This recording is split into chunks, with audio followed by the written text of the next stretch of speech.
సుమన్ టీవీలో మీ personal and business promotions కోసం కింది నెంబర్కి కాంటాక్ట్ చేయండి. తల్లి మమ్మల్ని క్షమించు, మా నిస్సహాయతను మన్నించు. నలుగురిని కాపాడేందుకు నిద్రాహారాలు మరచి సేవలందిస్తున్న నిన్ను అదే నలుగురు కలిసి క్రూరంగా చెరిచి చంపేస్తుంటే చూస్తూ ఊరికే ఉన్నాం. తల్లి మమ్మల్ని మన్నించు, మా చేతకానితనాన్ని క్షమించు. 36 గంటలు, ఏ నైట్ డ్యూటీ అయినా 24 గంటలు ఉంటుందండి. డాక్టర్లు ఇప్పుడు 36 గంటలు చేస్తున్నారు.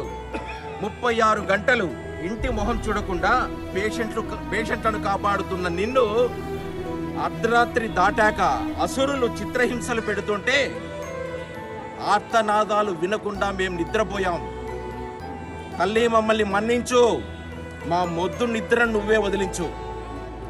పగిలిన కళ్ళద్దాలు గుచ్చుకొని నీ కళ్ళల్లోంచి కారిన రక్తం వైతరినిలా మమ్మల్ని భయపెడుతుంది. ఒక స్పెక్స్ పెట్టుకుని ఒక డాక్టర్ కళ్ళ మీద బలవంతంగా కొడితే కళ్ళద్దాలు పగిలి కళ్ళల్లో కూర్చుకుంటే రక్తం కారాయి ఆ కళ్ళు.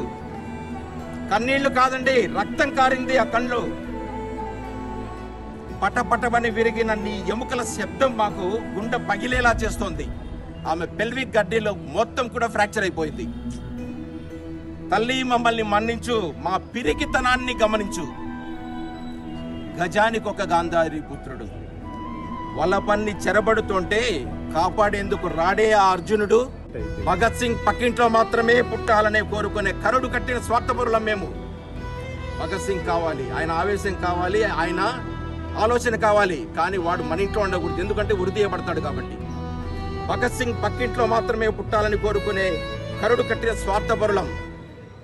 నువ్వు ఏ పాప అయితే ఈరోజు అక్కడ దారుణంగా మరణించిందో, నువ్వు మా ఇంట్లో పుట్టిన ఆడబిడ్డ కానందుకు సిగ్గు లేకుండా మేము సంతోషిస్తున్నాం. తల్లి మమ్మల్ని మన్నించు, మా స్వార్థాన్ని దయతో క్షమించు. సరిహద్దుల్లో సైనికుడు ఆదమర్చి నిద్రిస్తే అది దేశ రక్షణకే ప్రమాదం. అదే విరక్తి చెందిన ఒక వైద్యుడు తెల్లకోటు స్టెథోస్కోపును విసిరేస్తే లోకానికే ప్రళయమని తెలియని వాళ్ళం. ఒక్కరోజు హాస్పిటల్ మూత పెడితే అల్లకల్లోలం అవుతుంది. ఒక వారం రోజులు ఇండెఫినెట్ స్ట్రైక్ హాస్పిటల్ని మూసేస్తే ఎన్ని మరణాలు సంభవిస్తాయి. ఒక్కసారి కరోనా కాలాన్ని గుర్తు చేసుకోండి. ఆ రోజు నిద్ర ఆహారాలు కాదు, ప్రాణాలను కూడా లెక్క చేయకుండా డాక్టర్లు పోరాడారు. మీరు అదే రోజు గులాబీ రేకులు చల్లి వాళ్ళకి స్వాగతం చెప్పారు. మరి అలాంటి పాప 31 సంవత్సరం పాప 36 గంటల పాటు నిద్రాహారాలు లేకుండా రాత్రి 2 గంటలకు అన్నం తిని పడుకునేందుకు ఒక రెప్పపాటు కన్ను మూసేందుకు వెళితే శాశ్వత నిద్రలోకి పంపించారు. పూల పరిమళాలను ప్రపంచానికి అందివ్వాలని ప్రయత్నిస్తుంటే నువ్వు వేర్లతో సహా నరికేసి చెట్టును కూల్చే రాక్షసులను జాగ్రత్తగా మేము కాపాడుతున్నాం.